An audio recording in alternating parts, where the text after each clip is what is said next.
Okay, it's live, and I don't know if this time I did everything right. Oh goodness, this is so much fun.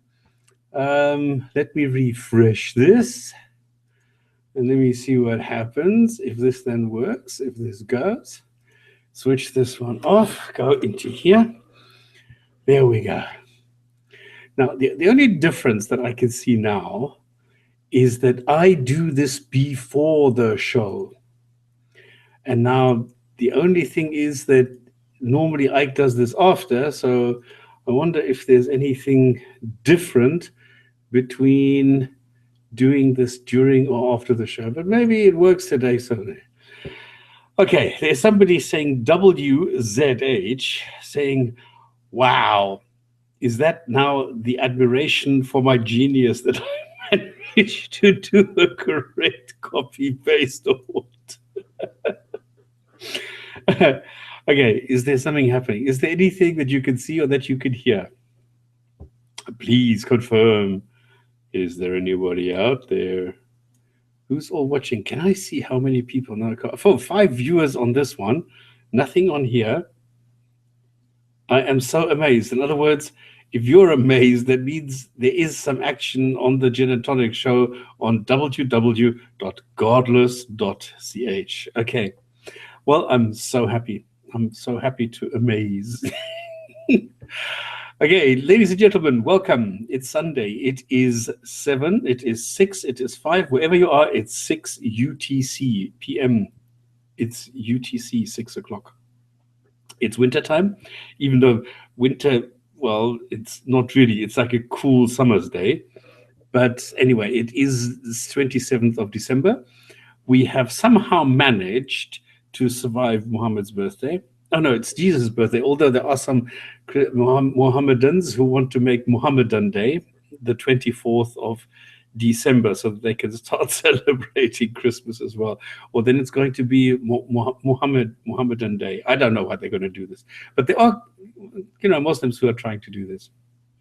So this is us. This is the Gin and Tonic show. And what we do is we first do some definitions, what we're talking about. Then I'm going to introduce a video of the week. Then normally I do a misconception of the week. And then we go through some news. And from out of that, we develop a topic, because we are no longer in this lecture mode where we go through different topics and we introduce Islam. I mean, we've done that for the last, I don't know how many, 6, 8 or 10 years. I don't know. I don't even know how long the Gin and Tonic show has been going on. And this is what happens then. This becomes just a discussion show, and the discussion show it works that either you go into godless.ch, in other words, the channel where you can watch what is going on if somebody has a camera activated, or you can go if somebody goes and types a message or a comment or a question or a correction or something, then we can discuss this. Then the other thing is, if you've missed it, then you just go to archive.godless.ch where you can see the past shows. And then what we do at the end is the hadith of the week. If you want to see the hadith, then you just go to hadith of the week, which is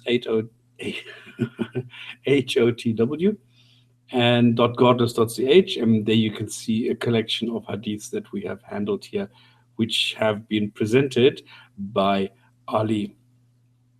Now, I don't quite understand how I can have 5 viewers on the Hangout, but only 1 in the chat. I don't quite know how that works. If you can, of course, maybe people are on the YouTube channel, which is another option you can watch this. Of course, I forgot about that, because it is being streamed live on the YouTube channel. But there you don't have any possibility of interacting, because Google has cancelled all the comments. So if you want to comment, and if you want any kind of interaction, you have 2 possibilities. Either you go to hangout.godless.ch, which puts you right into here, or you go into godless.ch as such, which means there you can type chat. Okay, so let's go straight into the definitions, because it's mind-boggling how many people living in 21st century still don't know the difference between an atheist and an agnostic, and don't understand that an atheist is not somebody who makes any claims. And how many people say, yeah, but this used to be the definition of an agnostic, and now it's not. And the agnostic is somebody who's in the middle who can't make up their mind. And no, I still maintain there should be one solid definition, and that is the atheist does not believe and the agnostic does not know. In other words, I don't believe that there are any gods out there. That's it. I don't believe it. Now, to make me change my mind, simply present, demonstrate your God, and I will change my mind. Then I'm no longer an atheist. That's it. Then I believe a God will exist. Whether I worship that God is a totally different story. But we're talking only about the atheist, which means the person who does not believe a God or gods exists. Finished. Now, as an atheist, as the person who does not believe something, I do not make any claims. My person, my I don't know, this multifaceted personality or character, there I make claims. There I will go so far and say there are no gods. Finished. But as the atheist, I cannot possibly do that. I can only say I don't believe. And then if I need to be honest, I can't really know if there is not some remote corner where where there maybe is a God. But realistically, no. I should make a video why actually, and just say why I don't think that there are gods, or why I maintain gods don't exist, the same way as ghosts don't exist, or things like that. All right, then I'm going to go and talk a little bit about not being something that I am as a definition of myself.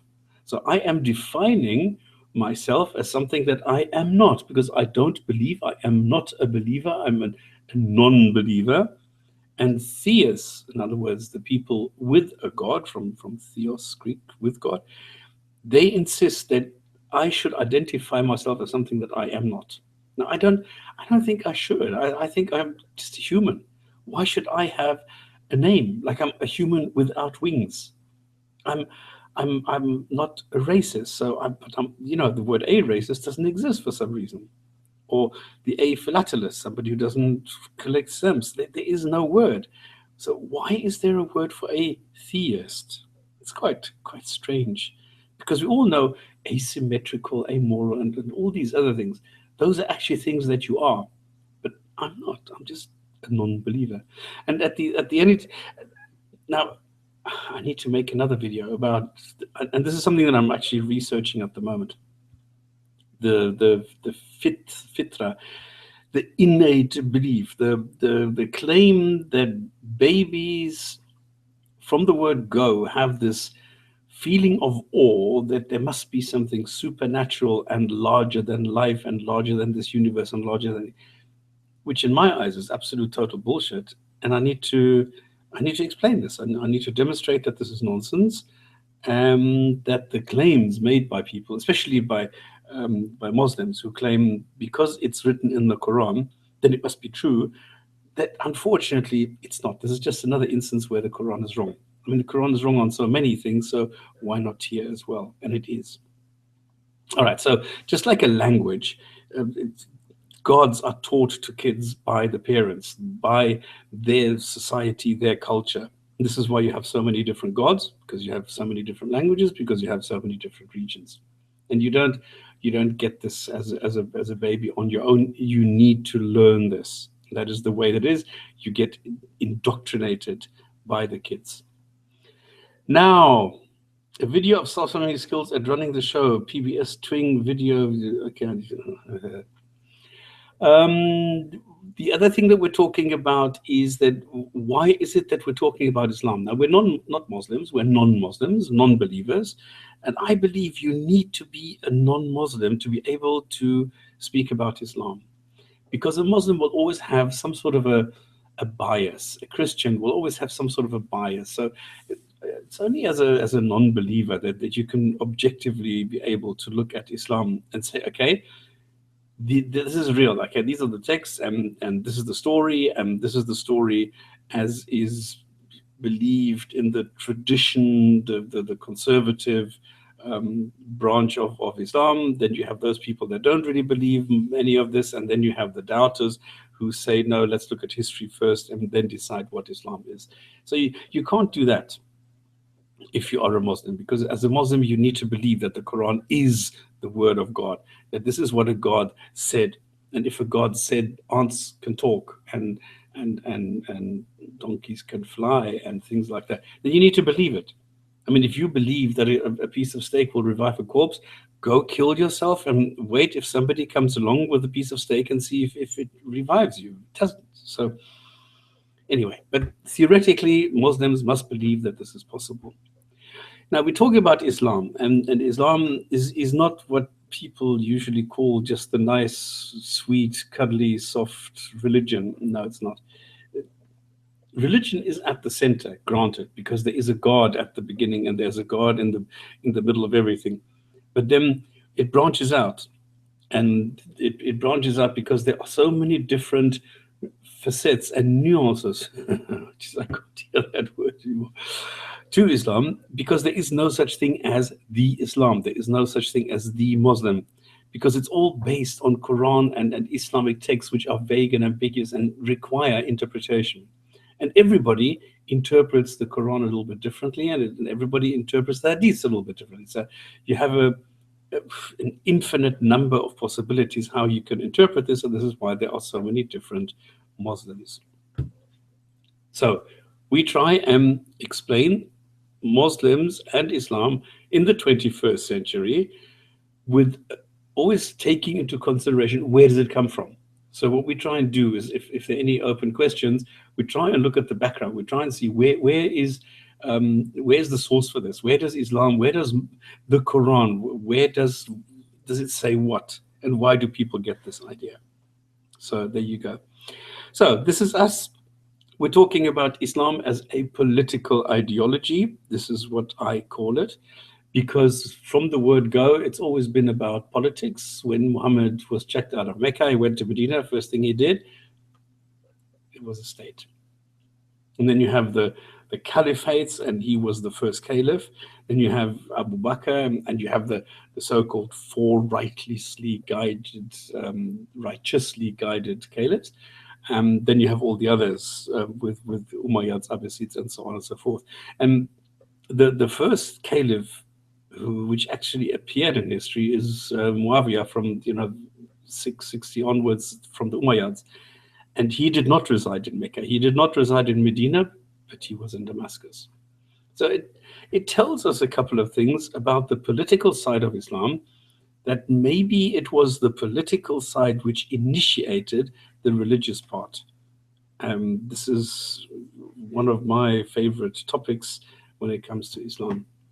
But then this is not about me, this is about people. So again, if you want to come in, please do so. If you want to ask, if you want to comment, if you want to do any, just come in and talk to us.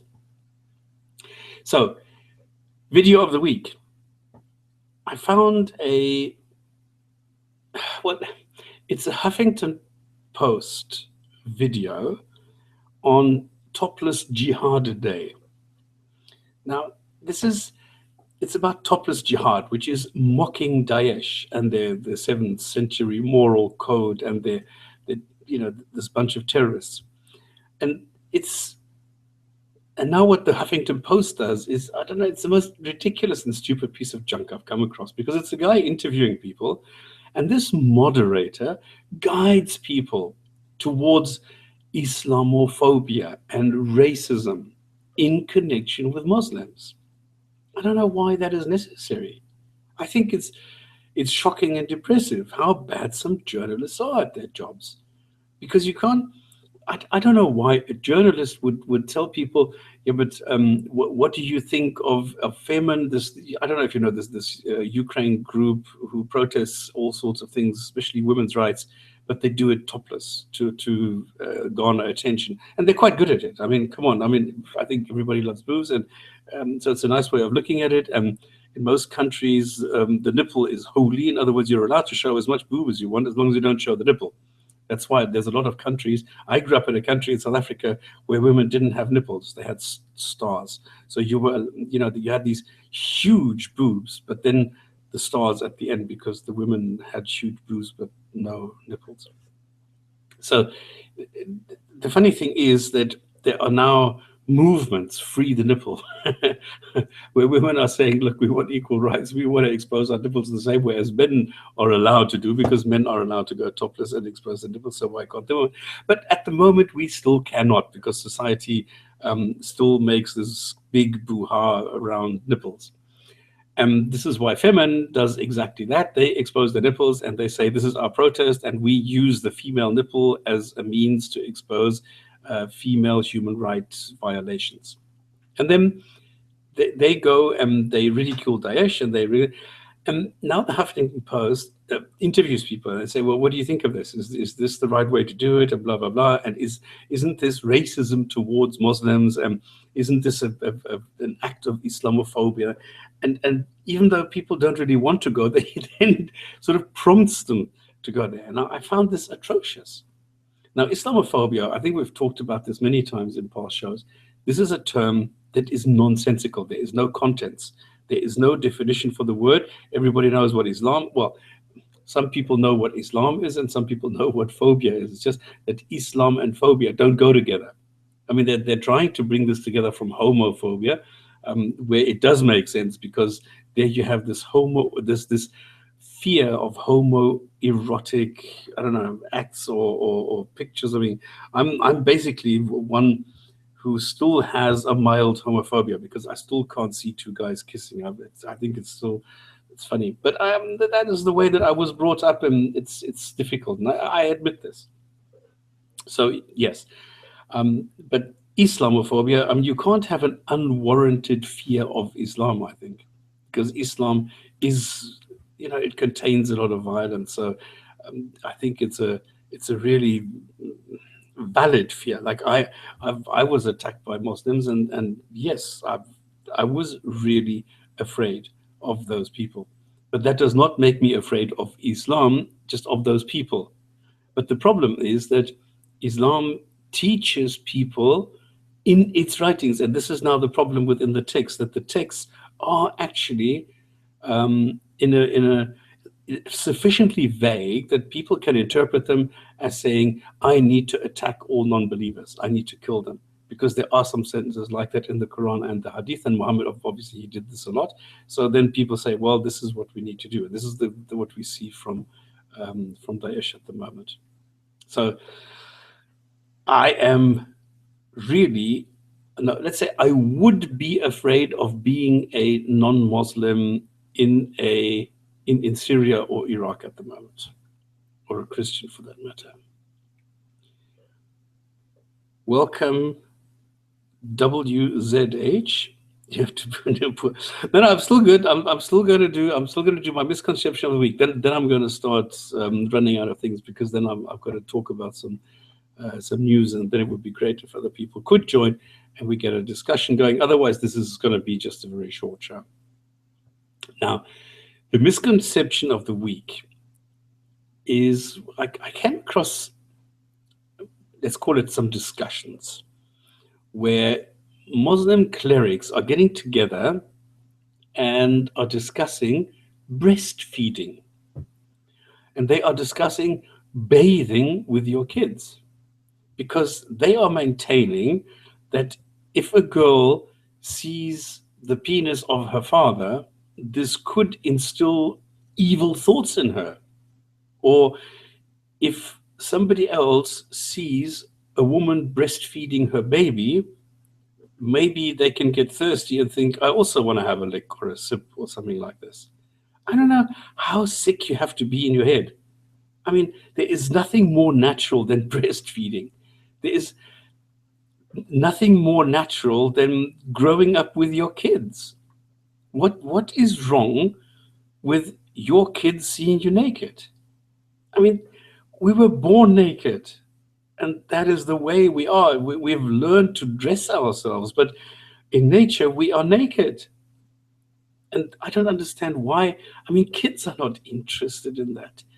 I mean, what is a tree for a kid? A tree is something so that dogs can pee on it, or that a bird can sit on it or something.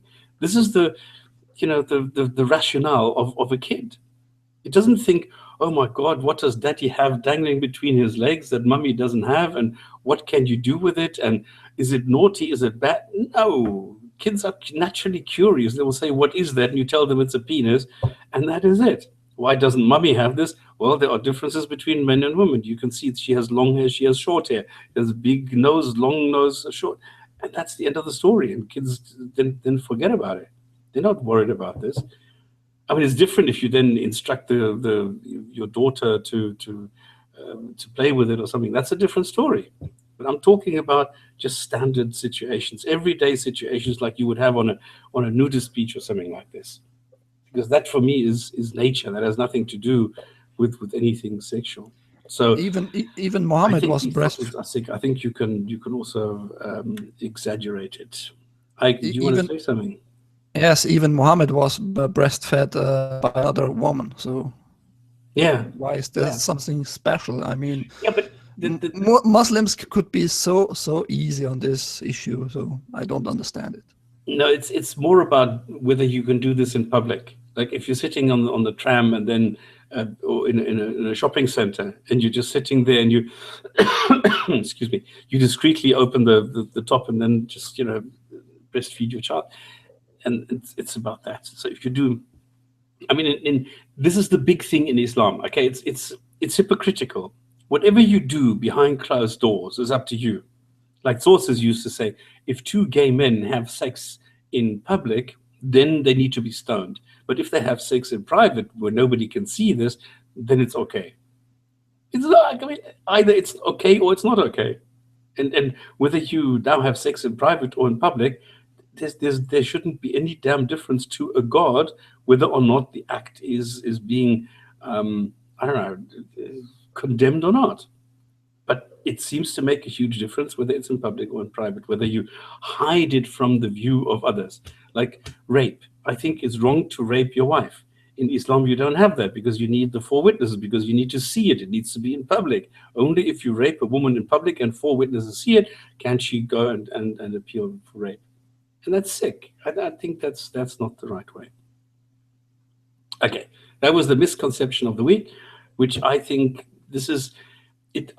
It typifies what Muslim clerics discuss, where the rest of the world is discussing stem cell research and I don't know, black holes and stuff. They are discussing whether it's okay to bathe with your kids. I don't know. Is that the reason why Muslims are so backwards and why Muslim countries produce so little of value, of beneficial value for the rest of mankind, for humanity? I mean, okay, let's go to Z News. And there, the first thing is quite a funny one, because I call it, okay, the topics for today that I found is 6 of them. One is cancelled visa, funny Muslims. Then I have KSA's KS. I'll explain that later. Then we have a Christmas killing, and then we have reality, and then criticism. So let's dive right in. Cancelled visa. A guy called Mohammed Tariq Mahmoud, a British Muslim. He wanted to fly to Disneyland in the US, okay, with his brother and his 9 kids. No wife, but a brother. They got the visas, bought the tickets, and they were waiting to board the flight when they were sent back home by Homeland Security. So Homeland Security of the US canceled their visas and only told them when they were at the airport without any explanation. Now, when I came across this, I made a note here. Maybe there was a very legitimate reason to not allow these men into the US with the children. But why not explain what the basis for the cancellation was? Because there was no information. And then it reminded me of the discussion we had last week, because immediately there was this new meme that UK Muslims are being trumped based on Donald Trump. So they were not deboarded or something. No, they were trumped, which means refused entry into the US. And now Muslims go apeshit and they say, yeah, but look at Muhammad Ali, look at this and this. They are Muslims and they are American. They don't understand that it's about immigration. They don't understand that it's not now banning Islam in the US, it's banning immigration. And that's what we're talking about. But people don't always understand this. But now, there were some more updates. Okay, so I need to amend my original report to include that one of the brothers, I think it's the uncle of the children, was denied entry into Israel because he had ties to, I don't know, Hizb ut-Tahrir or something like this, and he was denied entry into Israel. And the father had supposedly made references to Al Qaeda and the Taliban, but this might even have been a joke. The situation remains that this whole group of 11 people, two guys, and the children, I mean, the oldest guy was 19, without any explanation, were denied entry into the US, and they were chucked out of the airport and told to unpack, go back home, and that's it. Now, either there was a reason or there wasn't, but I think this is so badly handled, whatever the case may be. Whether they're innocent or whether they're guilty, and whether there was a legitimate reason to not allow them into the US or not, it was badly handled. And now to get David Cameron in there, and now the Prime Minister of the UK has to go and clarify what DHS, the Department of Homeland Security, what they have done again. I don't know, this reminds me very much of what happened, when was this, 20 years ago, when the CIA made blunder after blunder after blunder with all sorts of activities, and everybody did, I at least was laughing myself silly at the amateurs in the CIA. So now it's DHS doing the same thing. I always laugh at TSA. I mean, TSA is such a bunch of wankers, really. I mean, they're not trained. They take the least intelligent people, hardly train them, and they tell them, okay, do this and do this and do this. If anything is out of the ordinary, they freak.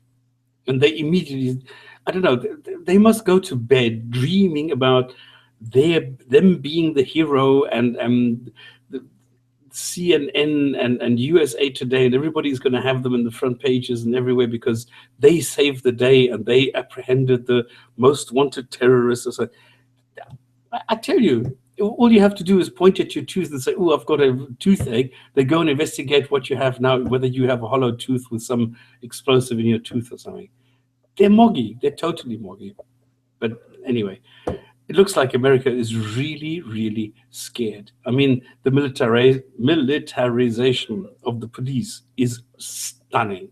What they are doing there is they're taking all the vehicles which are coming back from Iraq and Syria from the war, and they're taking them into the police force.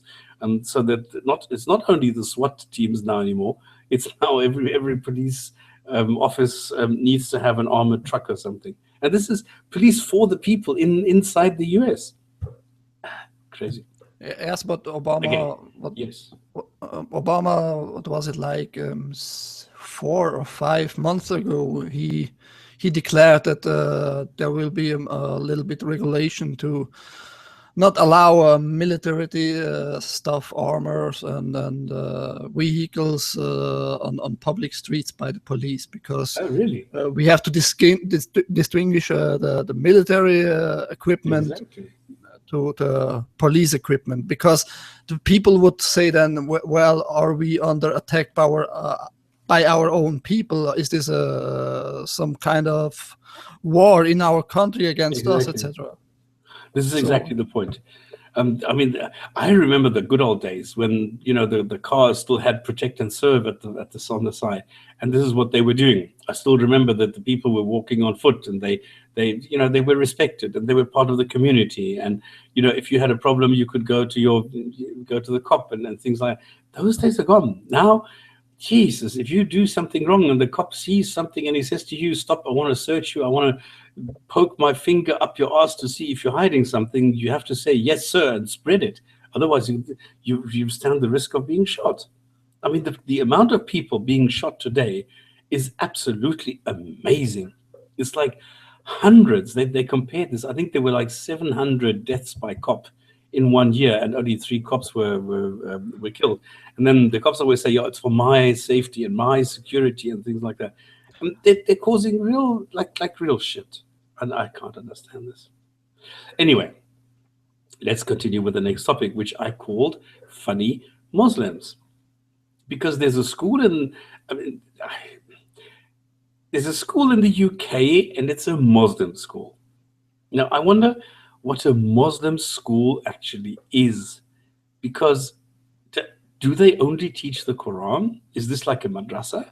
Or is it a normal school where they have 1 hour of religion every day? Or is it just the environment where the girls need to wear some sort of cover, and the boys are not allowed to look at the girls or touch them, or where everything is strictly segregated? Or I don't know what a Muslim school actually is. I just know the one video where Professor Dawkins goes and asks, and they say, "Oh, there's a barrier between salt and sweet water."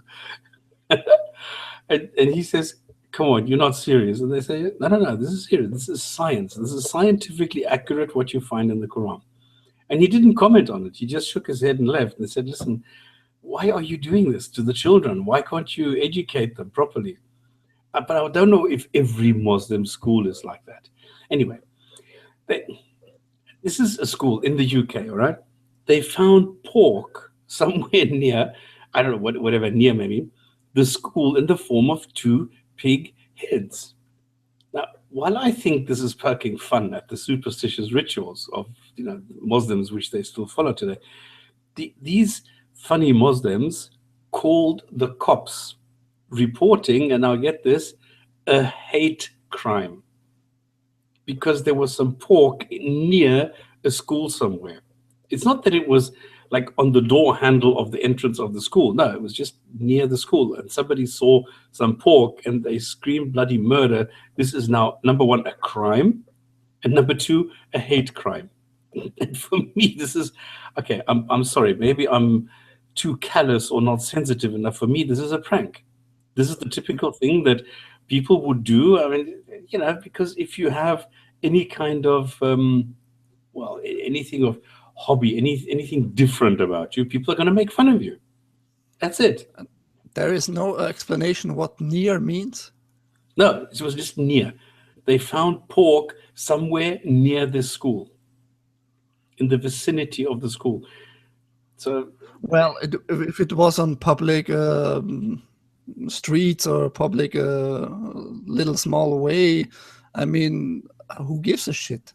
They exactly. This is why I'm I don't know. My mind is boggled because how can you call the cops and then report a crime and a hate crime on top of it? I mean, well, to call the cops is okay. I mean, if you are afraid of anything, it doesn't matter. You're afraid of pork. Yeah, but the thing is, what matters is, did the cops come or did they not come? I don't know. To watch. I don't know. That's they probably more came. important. They put on gloves and they removed the heads, and that was it. Because Muslims are afraid if they touch pork, their hands will shrivel and fall off or something. Well, why we don't make an experiment like take some 100 liters of pork blood and make a circle around a mosque and about 2 or 3 meters, so that people can cross this circle to watch them. If you tell them this is pork blood, they will not cross it. They would be afraid. I mean, to go outside to. Like they will be contaminated somehow. Yeah, it's crazy. I mean, this superstitious nonsense is so strong within them. It's I don't know. It's no word. But a hate crime. Come on, it's not a hate crime. An anti-Muslim hate crime. Who is being hated? The pig, yes, by cutting its head off. And what is being hated? But now, apparently, even Obama has warned against such violence. What violence? I mean, this article says that Obama warned against anti-Muslim violence. Now, putting a pork head in the street near a school, where the fuck is the violence? I mean, this is a joke, for crying out loud. It's Wouldn't that be okay, it's incredibly juvenile and childish, blah blah blah. But this is not a hate crime. wouldn't that be more a pro-Islamic thing to kill a pork? I mean, To kill a pig, there's yeah. less pigs alive that can contaminate poor Muslims. I don't know. Yeah, I don't know. I've got something at the end because on my way back today, I came past I drove a different way because there was an accident. And I said, no, let me not do this to my. I'm going around.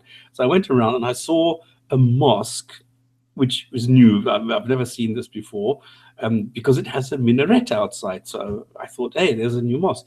And then I saw they had one of these inflatable castles, that you can jump around for the kids and all that. So they had a family feast. So I went in there and I chatted a bit. So I'm going to talk about this at the end. I should have actually asked them, what would you do if somebody put a pork head here? I mean, what would your reaction be? And I think, come on, people, chill. Yes, don't make such a... anyway.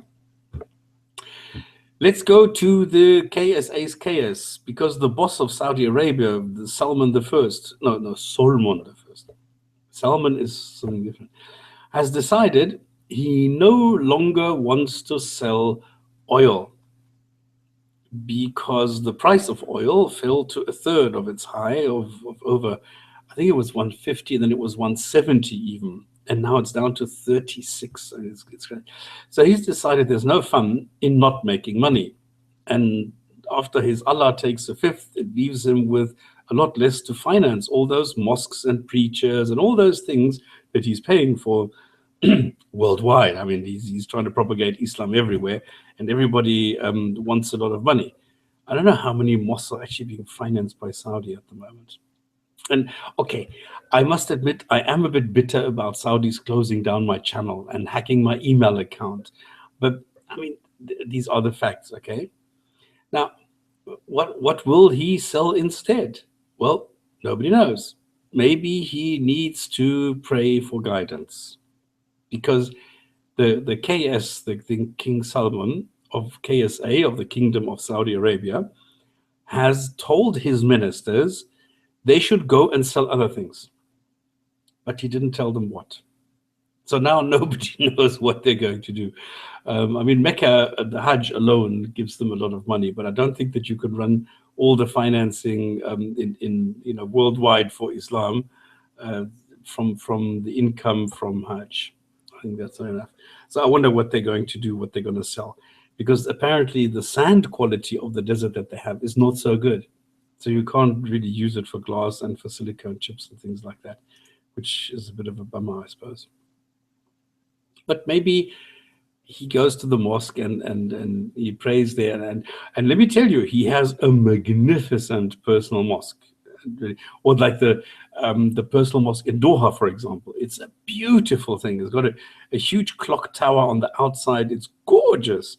And this is the private mosque of the emir there. So that's maybe where they go for divine guidance on how to run the country. Dear God, tell me how to avoid Daesh. Boom. Okay, well, maybe how do I avoid Daesh knocking down my mosque? I don't know how they do this. Christmas. Now, apart from the fact that now you get people, do you remember, Ike, do you remember where this was, where they tried to now integrate Muhammad as being born on the 24th? I think this was Morocco or Algeria. Wait a second. King Salman. This is King Salman the First. Salman.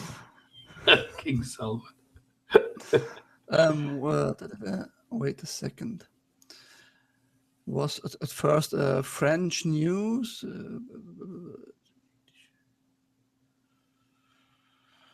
Okay, it's not that important, but it's quite strange that now Muslims want in on Christmas and need an excuse to celebrate Christmas, because at the moment they're doing their best to ignore it.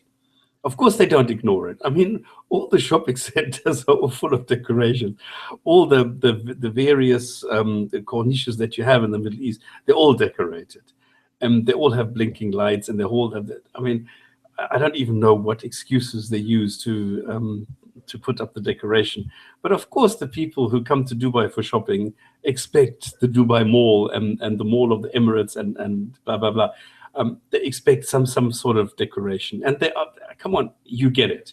I mean, if you look at the Khalifa at the moment, it looks magnificent with all the lights and all that. But it's not Christmas. It's not Christmas. It's only the 24th of December. No, it's not actually the 24th. It's something, I can't even remember the day. But they're always looking for excuses not to celebrate Christmas and still celebrate it. It's quite funny. But what is not funny is that a new name of a country in connection with terrorist Islamism popped up over Christmas, and that is the Philippines. Now, they've been relatively quiet for a long time. And the Philippines is a strange country because it's mostly Christian. And it's a whole string, I don't know if you know, there's a whole string of islands, and it's mostly Christian. But well, with a wild mix of some indigenous beliefs as well. But the south, for some odd reason, which is near Indonesia, is mostly Muslim. And in the north, Manila, the capital, does not care about the region. So Christmas saw Muslims abduct and kill some Christian farmers as a show of force, it seems, because they want to have the entire territory, the entire island in the south, to themselves and declare it a Muslim caliphate. So they want the autonomous region so that they can have their state, because this is the first thing that Muslims will want to do. They want to implement Sharia. And how do you implement Sharia? Well, you declare it a state, and then it's the state religion, and it's the state law and legal principle. So like it says in the constitutions, you cannot have any ruling that goes against the Quran. So okay. Just for the record, was Morocco, Algeria, and Tunisia. Oh, was it all Northwest Africa? Well, more likely, yes. This is the point. Those are tourist countries. Those are countries where you get Europeans, because if you know, well, at the moment it's warm, but if it's cold in Europe, they flock to North Africa because there it's nice and warm. And of course, then they expect warm Christmas. I mean, I know Christmas only as a tree with the candles, and because it's so hot, the candles are bending, because in the old days you didn't have these nicely plasticized and blah blah blah candles, so they got so soft that they just simply bent over because it was too hot for them. So for me, Christmas is just a couple of days holiday on the dam. So I used to take a week and just stay at the dam, take a couple of girls, take a couple of things, lots of beer, have a party there, and that was Christmas. And then I remember I organized the Christmas Santa Claus, a Santa outfit. And as Father Christmas, I then went on water skis around the dam, screaming "ho ho ho" as loud as possible and waving to the shore. So this was my contribution to Christmas. So this is how I know Christmas.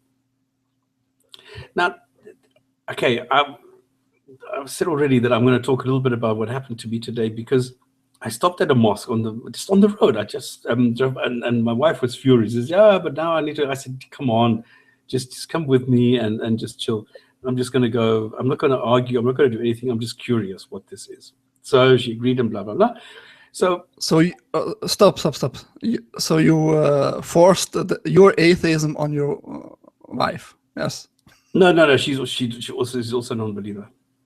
Yeah, but you forced your atheism, your personal atheism, on her.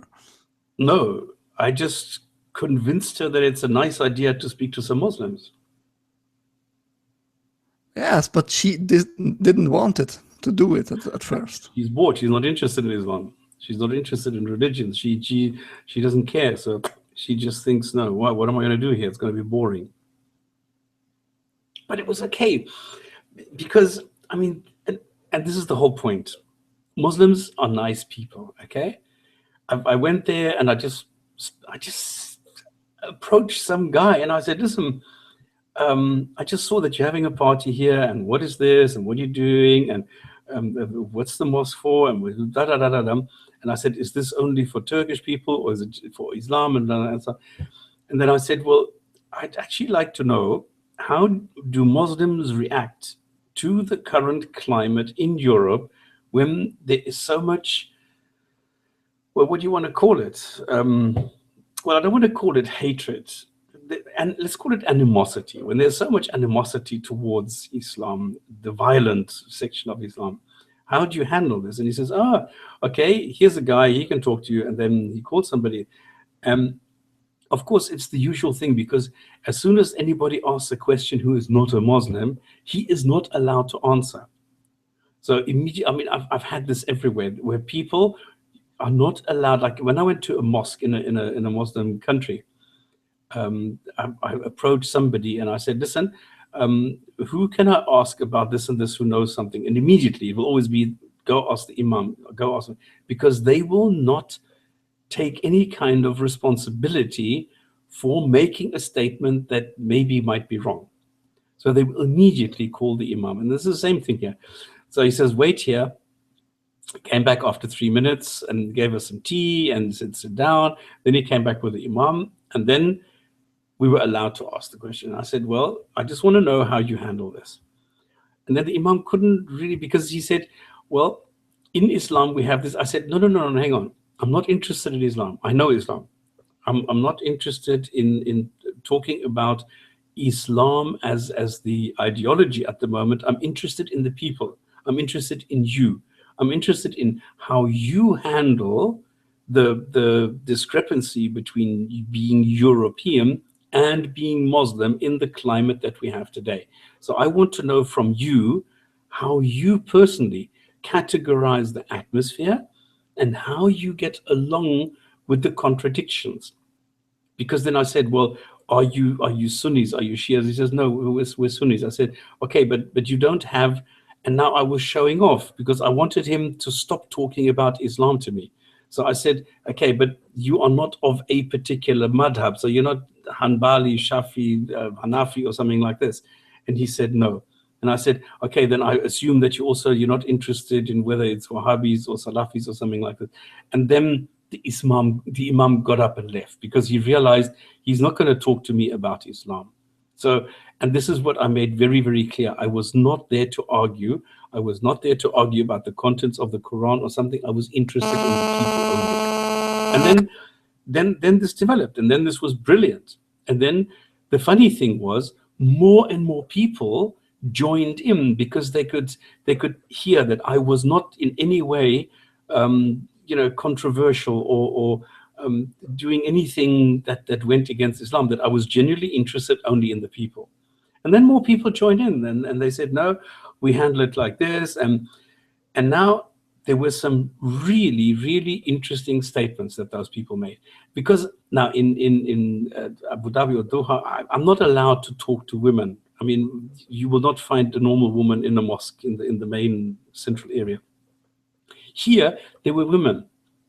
And there were women who came and said, I teach my kids to value what is right for their human being, for their being human in this society. I said, okay, so you don't only tell them to only read the Quran and the Hadith and only teach them what it says there. She says, no, I don't do that. I said, well, what happens if one of your daughters decides that she does not want to wear the hijab or something because it's not mentioned in the Quran? And she says, no, she is free to do so. And she says, okay, I'm going to have this problem soon, because I can see that my oldest daughter is going to stop wearing it. She is now looking at starting to look at boys, and she's now in secondary school, and she can see that this is going to happen. And she discussed it with her husband, and they said, look, this is the way that it is, and we are going to allow our children to be happy their own way. We can only teach them to be good people, but we cannot tell them what to think. They need to do that. They need to decide for themselves what their happiness entails, whether or not they need to go and perform some ritual for their God, for God to be pleased. If they don't see this as a requirement, then I cannot do anything. And this is exactly the attitude that I see in Muslim majority countries. They are no longer indoctrinating their kids only with the rituals. They tell them, yes, it says that you should, in our society, in our culture, you're supposed to pray 5 times a day.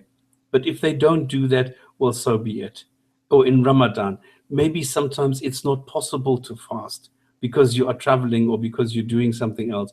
And then you need to be practical. And this is, I mean, I love the conversation I had this afternoon because it showed that Muslims are living in reality and they realize they cannot live by the doctrine of the Quran and the Sunnah. They don't. Well, They simply take a normal approach, the everyday rational approach. I don't think that's something new. I think that's always happened in the Is your mic history of. muted? Or why can't I hear you?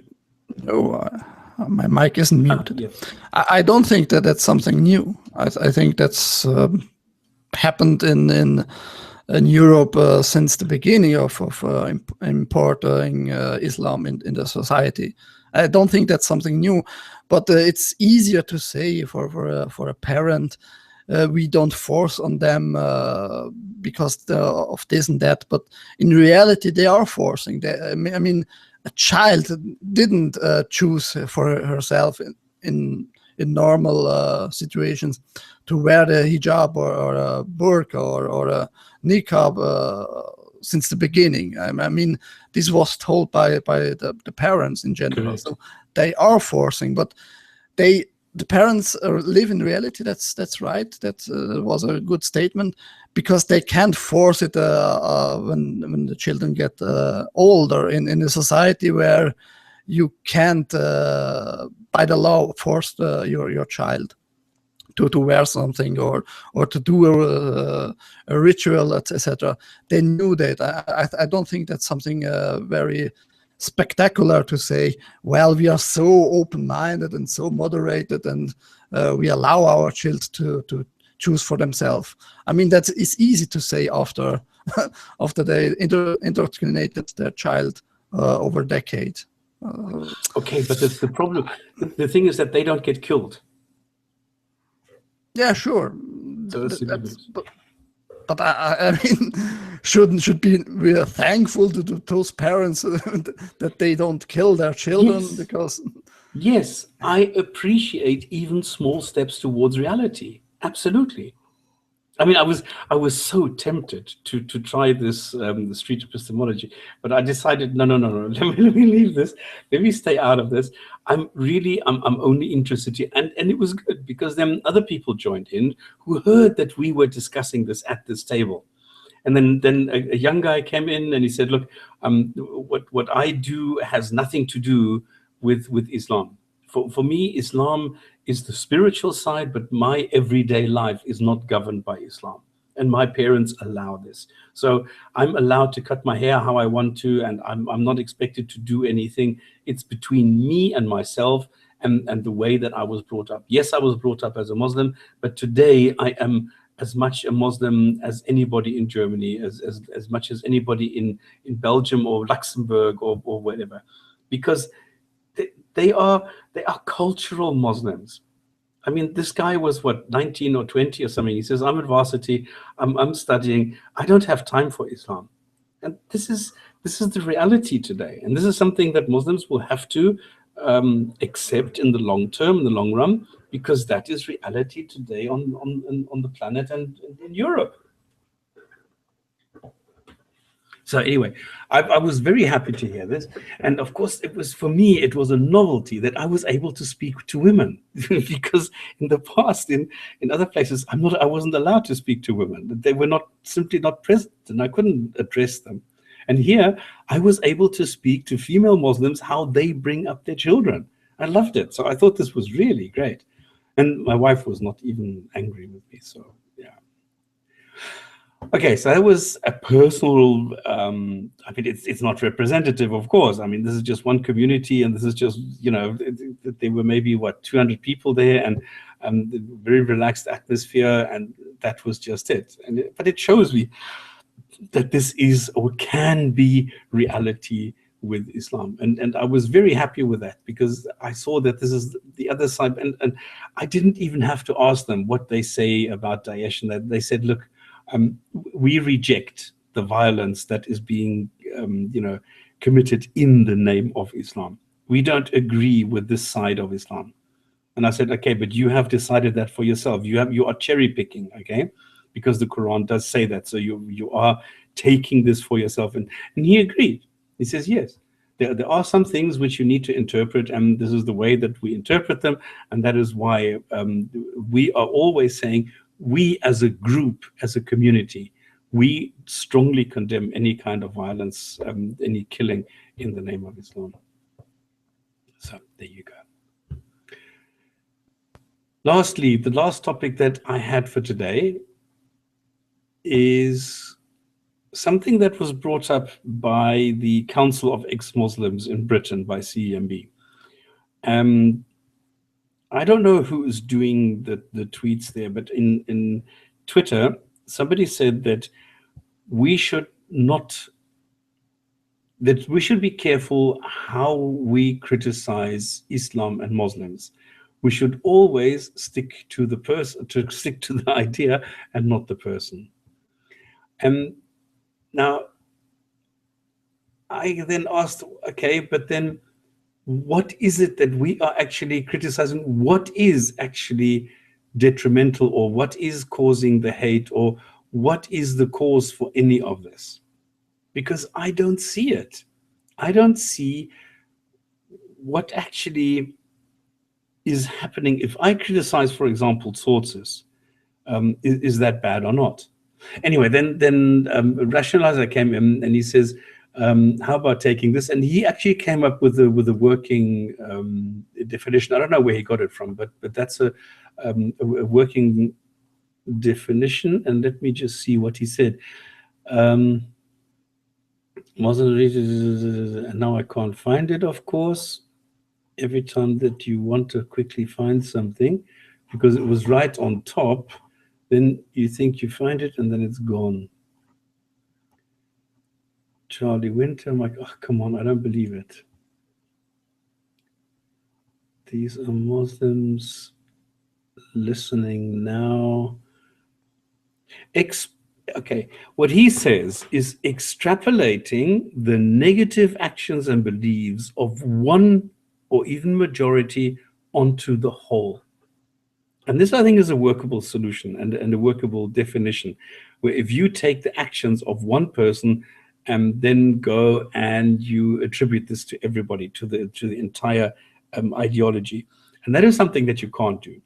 And that is something that I appreciate, and that is something that I try and do, because I don't say that because Daesh is killing people and this is why LDM people are stupid. No, I say LDM people are stupid because they are stupid, because they make stupid comments, because they make stupid statements, because they have no education and they're completely ignorant when it comes to science, and yet they always and constantly speak about science. They always and constantly speak about atheists, and they don't understand anything about atheists or science.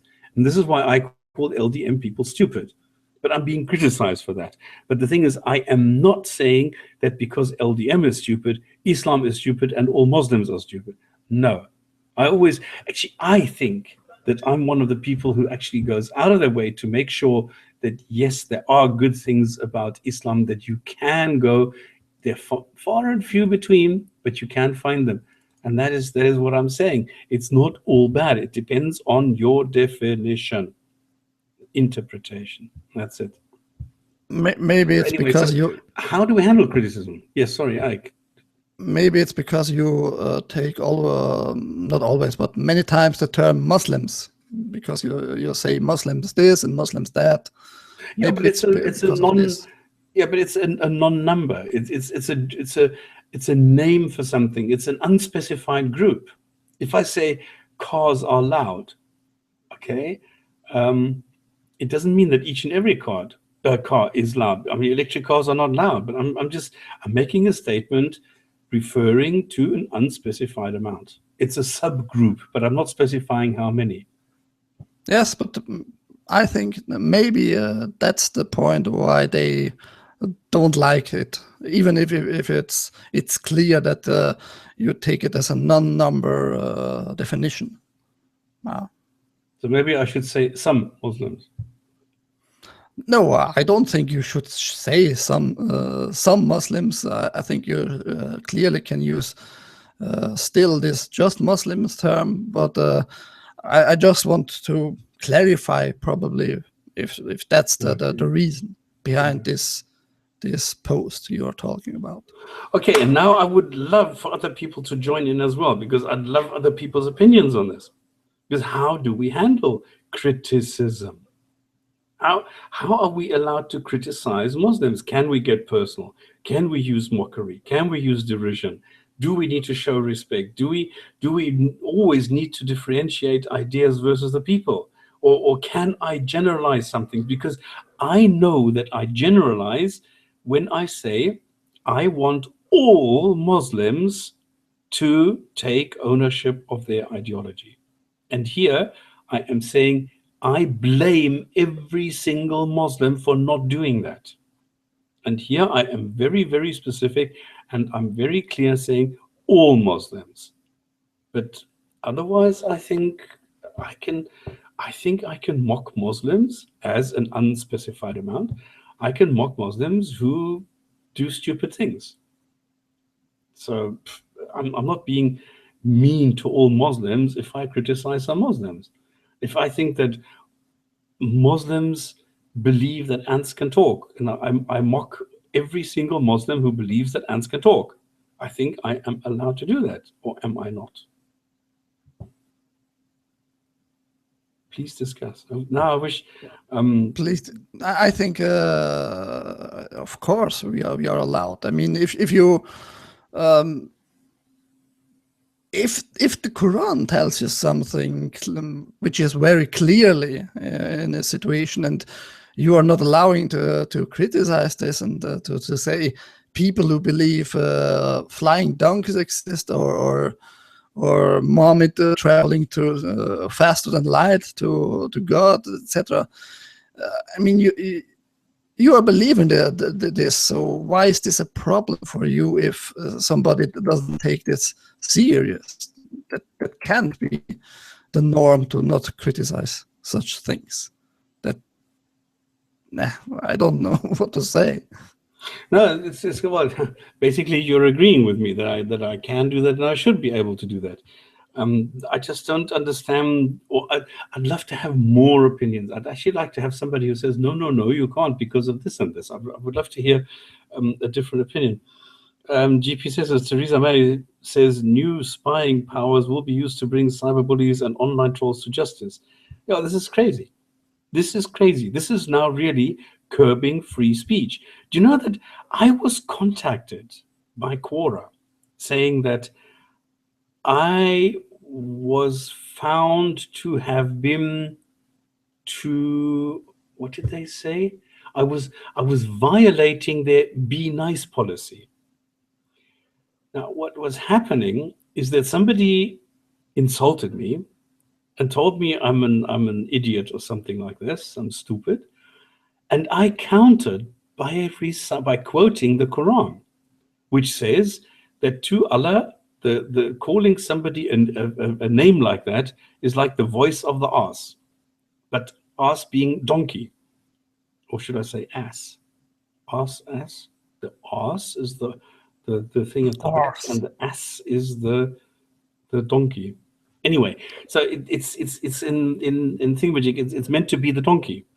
And I was told that I am in violation of their be nice policy. I mean, what the fuck is that? Why do I need to be nice to people? If somebody talks absolute nonsense, I can tell them you're talking absolute nonsense. Why should I be nice to them? If somebody's being an asshole, I treat them like an asshole. Why should I be nice to them? I mean, it's amazing what is happening in this world. It's about political correctness. I mean, you see this all the way. Like you can't say this or that or this and that because it's offensive, etc. I mean, nobody has a problem to make some compliments to people. You're looking good, you're intelligent, and you are very smart, etc. But what if some people are intelligent, smart, and looking good at them, and some are not? And why shouldn't we allow to say you are stupid, you are not very smart, and you are ugly, or things like that? I mean, it's all about political correctness, who makes the whole society, I think, more and more ridicule in general. Yeah, but it's stupid. Exactly what GPZ is saying, that cyber bullies. Am I now a cyber bully because I criticize the stupidity or the stupid claims of Muslims?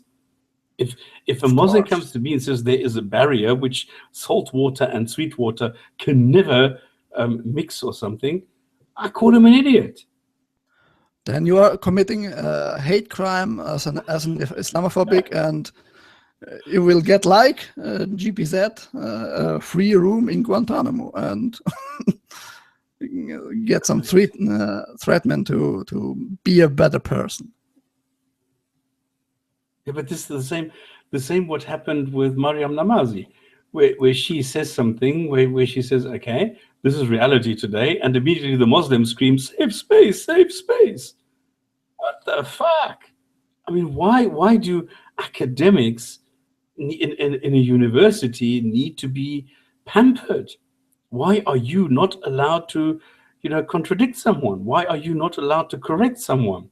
Why does everything need to be nice and cozy and comfy, but the assholes get away with anything?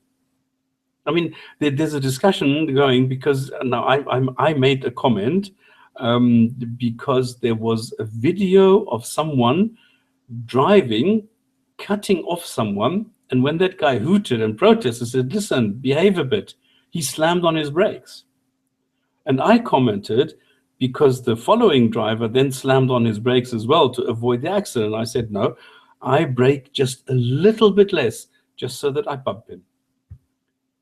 Oh my goodness, the shitstorm I got. In the end, was the one causing an accident because I was gently bumping him, because I do that. I bump the people in front of me. If they slam on brakes, like I had this the other day, just a couple of days ago, I came into a roundabout and somebody was looking me in the eye as I came inside the roundabout around the corner, and he went. And then I had to make an emergency brake because he could not wait. So I hooted at him, and then to punish me that I hooted at him because he made a mistake, he slammed on the brakes. Well, I bumped him. And that's the way it works. And then of course he gets worried, and then he gets out. Okay, he doesn't see any damage, but at least I get to tell him my 2 cents and go tell him to F off. But now I wrote this as a comment on a video where somebody did not bump him. And I said, well, I just gently nudged them. And then people got so pissed off with me that I go and don't let myself be bullied, but that I have a tactic against these bullies, and that is I will not let them get away with it. The same way as somebody who screams past the queue, and then when he comes to the front decides, oh, well, now it's time for me to jump in. Okay, it works, but not with me. And I will scratch their entire car, because I will run along with my bumper scratching the side of their car. And I will think nothing of it. They are the assholes. I'm the one who does not let himself be bullied. But for some odd reason, people are so upset that I don't let myself be bullied, that I should be going and letting other bullies get away with it. And I'm sorry, I don't. But it's quite funny. Okay, Harris Majid now is now on audio. Actually, I'm wondering what that book is like. Have you, GP, have you listened to it, or you can't come on the show? Because I'd love to know what this book is actually about, what those two are talking about, how they want to, or how they intend to reform Islam. £6 as a member during the audiobook sale for members. Because I was actually looking at it and I thought, should I order this? Should I not? And I thought, nah, come on, just reading this is that, and then you hate it, and then you can't really quote from it, and then you need to photograph it. So I was waiting for it to come out as a thing book, as an audio book. So now it's out. Okay, I need to see. because then you can have transcripts and you can know it a few books down in my list. Okay. Okay, so this is why I say I do not treat terrorists with respect. And if I look at the Quran and I see a sentence which says behead someone, I don't care whether it says behead in defense mode or some. No, it can say defend yourself appropriately, or it can say do not take human beings as slaves, as property. Do not do that. Then I accept it. But the Quran does not do that. It quite the contrary. On the contrary, it tells you how to treat slaves and what to do them and how you can have sex with them and how not. So I'm sorry, I do not tolerate, I do not respect this. And I'm not going to pretend that I do. So until people, and if Majid Nawaz and Dr. Sim Harris, if they go and they manage to reform this, brilliant. Because I accept that there are a lot of people that still need gods, even in the 21st century. Yes, a lot of people need this crutch. They need the comforting factor. They need the hope that this gives them. And okay, you can believe what you want. Just don't go and indoctrinate other people, and don't go and bully other people with this belief, which is what is happening at the moment with this intolerance. Okay, Iraqi Muslims seem to be taking out Daesh at last. Yeah, no, it's the Shias, it's the government. I've also read about this, but I didn't take it onto the news because it's not verified yet, and this is just too much hearsay at the moment because news isn't saying, but last I read months ago, both. If it's the government, the funny thing, sorry, yeah? If it's the government, I think somehow a little bit cash flow and a little bit weapons will cross the border from, I suppose, Saudi Arabia to on other mysterious way to Daesh. And yes, the whole thing we all already know. Yeah. I also heard that there are different groups, that there are actually mercenaries being formed now, being sent in to take out Daesh, which is why Daesh is now running. Because, come on, let's face it, you got people from all over. They're not warriors. I mean, they have Allah's lion and the warrior of Allah and the slave of Allah and things like that. But at the end of the day, they're not trained in fighting, in killing, in things like that. So if they find themselves at the receiving end, they run like rabbits. And I've read this in so many reports now that when they hear a drone or something, or an aircraft or something, they jump. And the worst thing is that they jump into schools and hospitals because they know that those are not going to be attacked. This is bad.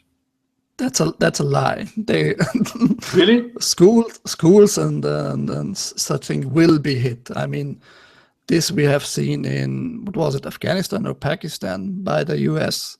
They hit and Red Cross. We had this like 3 months. I remember this was in Afghanistan. Yeah. I mean, this will not stop the US if they want to kill a specific target at all. I think. That they even try to destroy the evidence. So I think the US is really, really bad in such thing. I don't think they care at all for human life. So this will not stop them. So if a terrorist covers himself in a school or in a hospital, well, yes. But this is the US. This is the nation founded on Christian values. Yeah, you can see what values these are. Huh? Good values. The home of the free and the brave and the axis of good. Yeah. But now, now that you're here, what do you think about Saudi income? What is Saudi's income going to be in 10 years if oil is no longer the commodity it's been for the last 20 years? 50 years? Well, I mean, it depends on the Saudi kings if they are spending this money like they are spending it now, or if they half spending in the whole the thing. I mean, they have like probably 2 trillions on banks all around the world. It's not less for them. With this, they could at least be 50 years in power. So I don't think that's a real problem. And if they don't sell oil anymore and just somehow store it, the oil price gets up again, and they can sell it again and make again money. I don't think that we will see them get poor, the Saudi kings, in the next 50 years at all. And after that? I mean, how can they generate income? What is it in Saudi Arabia that you can generate income with? Well, in 50 years, many things could happen. I mean, Mecca could become even bigger, and on the mysterious way, some new holy sites will be discovered in Mecca, and they will squeeze money out of this, etc. I mean, Mecca could be somehow income for centuries. If the mentality on religion and Allah doesn't change, why not? They will swallow lies like they do now. So it's the religious tourist destination. Yeah, I mean, why not? There's no sign why they couldn't tell lies and say, look, we found a new well, and we found new old text. They talk about Muhammad prayed more at this well, and so this well has also some value, and they could halve the population of Mecca, Medina, and take a new whole city on a well, in a new oasis, etc. I mean, the people somehow like to be lied on them, so why not? Well, okay, I wonder what is going to happen 50 years down the road. I don't actually think it's going to be that long. I think there's going to be some major happening a couple of years down the road. I think there's going to be pretty soon, because the way I see it, I see it hotting up all the time. So I don't know. Okay, what is GPZ saying? Some say stop Muslims suing the damages to prevent the UK lack of equipment. Battle helicopters have used some 2,000 claims against troops. Okay, but this is what, because they killed some doctors, or what was this for? Is this for the hospital or what? They want to stop this. No, I don't think you can do that. I don't think you can say a country can send in troops and commit war crimes randomly and at will. I don't think so. I think we do have the Vienna Convention, and it does regulate certain things. And I think that is, I mean, what does it do? I mean, I think it's stupid. Okay, I think that any war, any kind of violence is stupid. I think we should use our brains and not our fists. But we still have reality, and I have to acknowledge that. So we have the Vienna Convention, which says, look, if you want to kill people, at least kill them nicely. Don't gas them. Don't do this. Don't do that. So if you want to kill somebody, be nice about it. But that's it. And I think it's, while this is stupid, and while it's definitely not perfect, but I think it's a step in the right direction to tell people, okay, you're allowed to kill like this, but nothing else, and in no other way. And if you kill in any other way, that's not acceptable. And I think that's good. Okay, so at least it's a step in the right direction before we stop producing weapons altogether. I believe Pakistan is building nuclear warheads like it's going out of fashion, which means that a nuclear warhead is going to be hijacked sooner or later. I mean, the more there are around, the higher the risk of them falling into hands of people who have no scruples using them. So we have UK troops in fact to fire UK police too, shooting terrorists, shoot at a Taliban fighter, and the family are seeking compensation. But it is like that. I mean, I remember a story in South Africa where a guy broke into a car of a painter, and he found a bottle in the cubbyhole, and it was a clear liquid, so he drank it, he burnt it because it was turpentine, because the guy was a painter, so he had turpentine in the bottle. And the guy took him to court, and the judge said yes, he should have put a label on the bottle in his own car, in his own cubbyhole, saying, "Warning, danger, this is turpentine. Dear robber of my car, do not try and drink this, it will kill you." That's crazy. That's crazy. I would make a counter court case and say he stole my turpentine and swallowed it, and therefore kill him. Yeah. Yeah, Well, but the why thing not? is, I mean, you don't think anything of it. You know, you don't think that if somebody drinks your turpentine in your cubbyhole, of course you're going to admit it. Where did the turpentine come from? Well, I'm a painter. I had turpentine in my car. I was going to take it to work the next day to thin as a thinner for the paint of the room that I was going to paint that day. No, you're not allowed to have turpentine in your cubbyhole in your car, just in case somebody steals it and drinks it. What comes next? You have to be a sign that your screwdriver may hurt yourself if you stab it in your breast, or what? No. If you use, you have to put a notice on your door lock. Yeah. If you use a screwdriver on this door lock and it slips, you might injure yourself.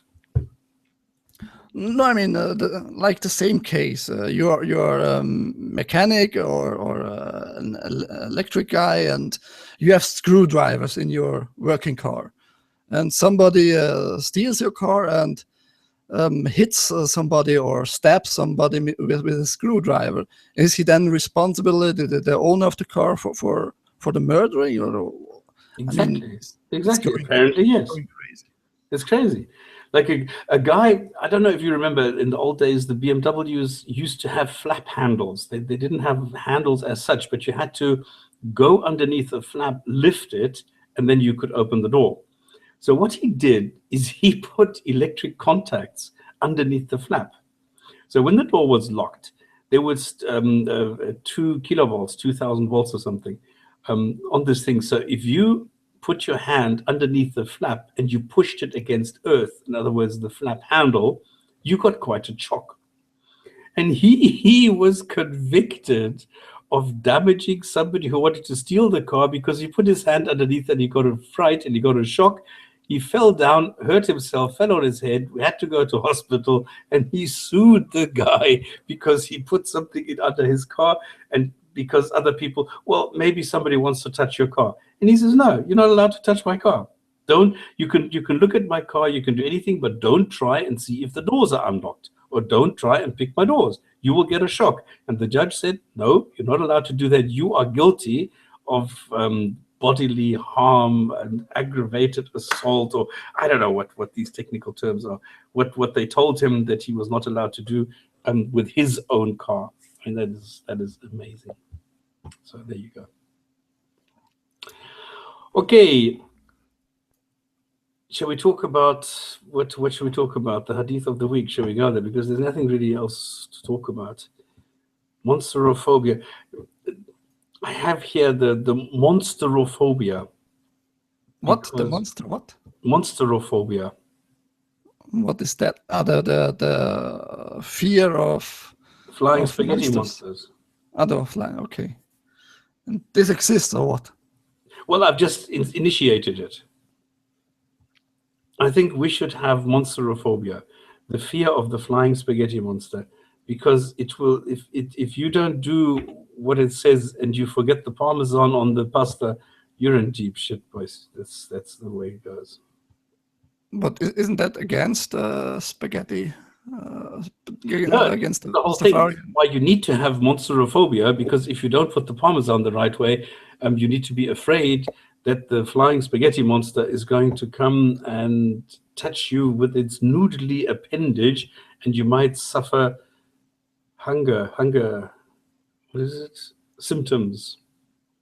Something. I don't know what the punishment is of the flying spaghetti monster.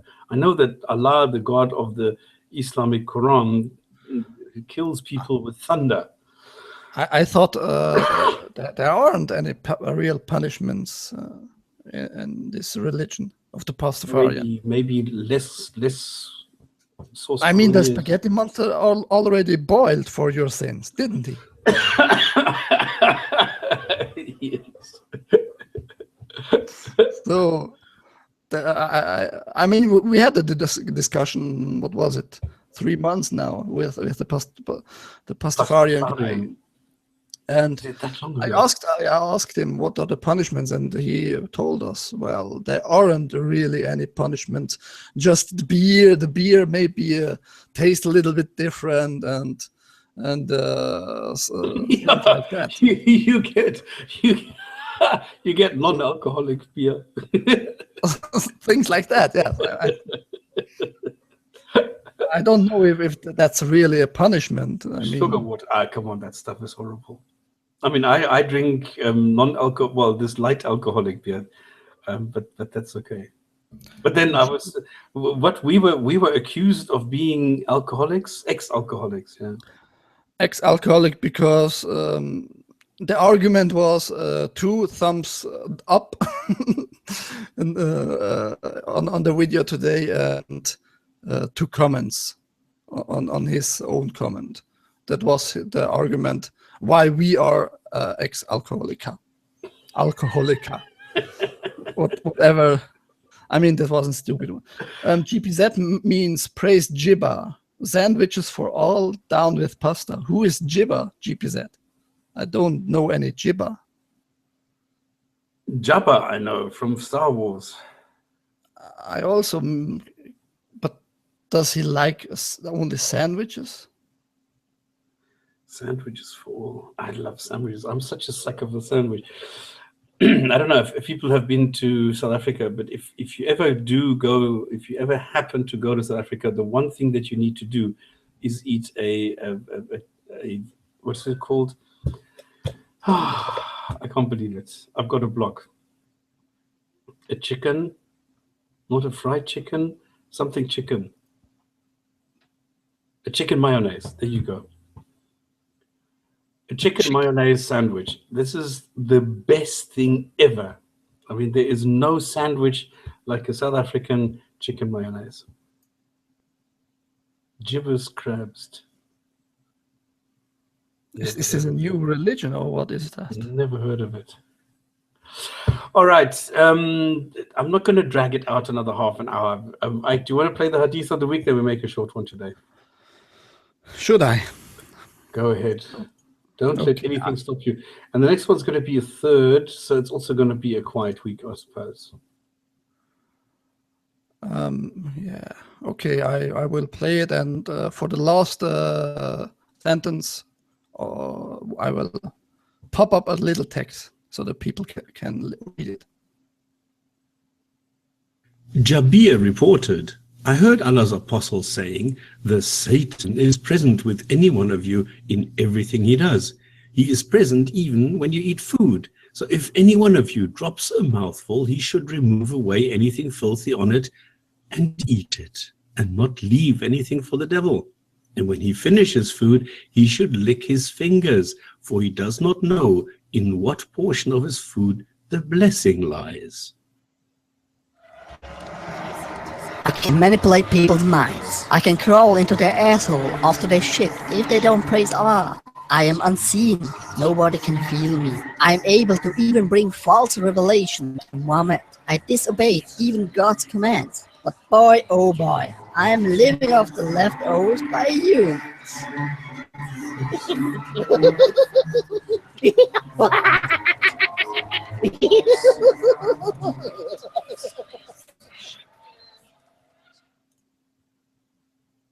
There you go.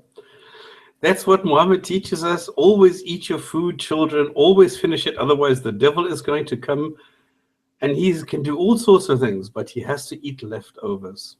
Shame. Poor devil. That's how brutal Islam is. Does the devil also have Islamophobia? I wonder.